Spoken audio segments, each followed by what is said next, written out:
And that means it's time for one of my favorite traditions ever, which is Christmas cookies. Years and years and years, we just go to the store, get the tubes of the sugar cookie dough, and then use that to bake off all of our cookies. But in recent years, I've wanted to use my own sugar cookie dough, except I don't have a sugar cookie dough.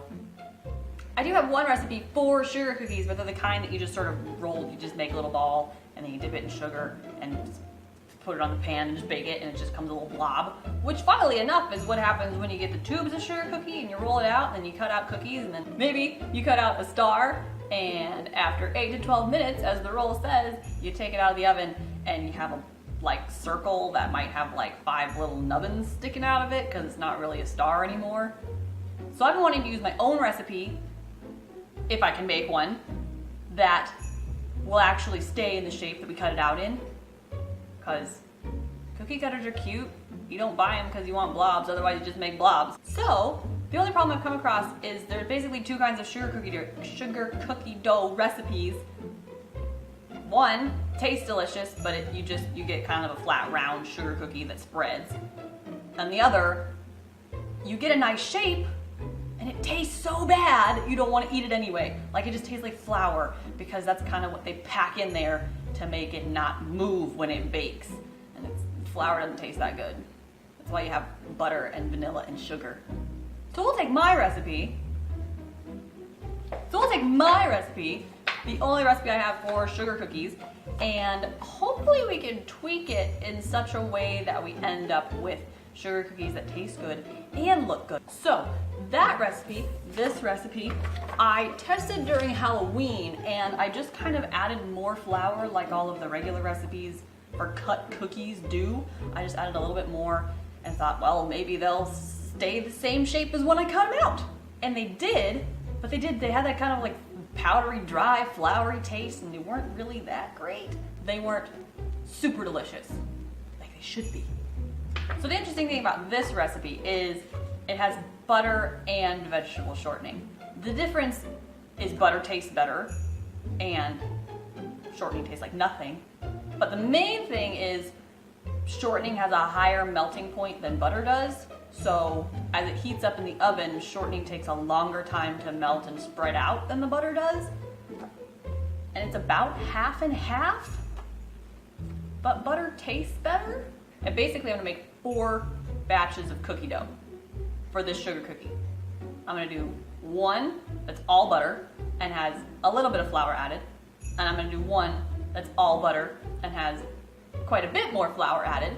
And then I'm gonna make one that's like the regular one that's half butter, half shortening with a little bit of extra flour added. And then the 4th one is butter and shortening with quite a bit more flour added. Kind of like what I originally made for Halloween, but that one with the butter and shortening and a lot more flour. Good better. And if any of these 4 turns out to be perfect and amazing, on this video I might put the recipe down below in the description. We'll see what works out. So yes, I'm not even gonna bore you with a montage. I'm gonna turn the camera off, mix everything up, stick it in the fridge because you have to refrigerate this stuff or it's just a sticky mess and you can't roll it out. Cut out the cookies, bake them, and then when I come back, which for you is gonna be instant, I'll show you the cookies that we end up with from each of the 4 different batches that I make. And hopefully one of them's perfect, because that would be awesome. And then see instantly, there's cookies.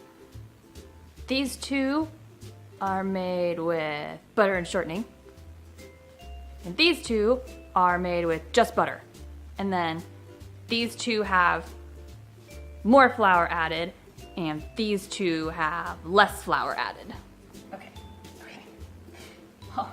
All of these cookies turned out almost exactly the same, which I didn't expect to happen. But it does actually make it easier to narrow it down. We take the 2 that have butter and shortening, take them out of the picture. Because why overcomplicate the recipe if you don't have to? If you don't need extra ingredients, don't put them in.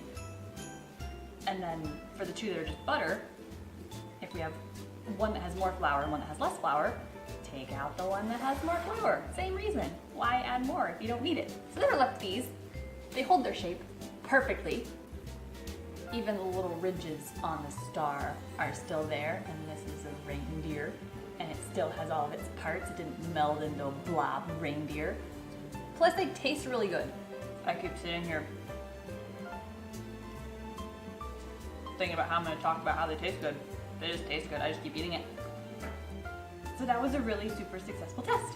We ended up with cookies that are delicious and they hold their shape, so you're not going to get blob stars with nubbins. You're actually going to get real stars or whatever you cut out. Now all of you should go out there and make this recipe and make Christmas cookies and Halloween cookies, which is the best holiday by the way, and Valentine's Day cookies and other holiday cookies, or just cookies for the sake of cookies.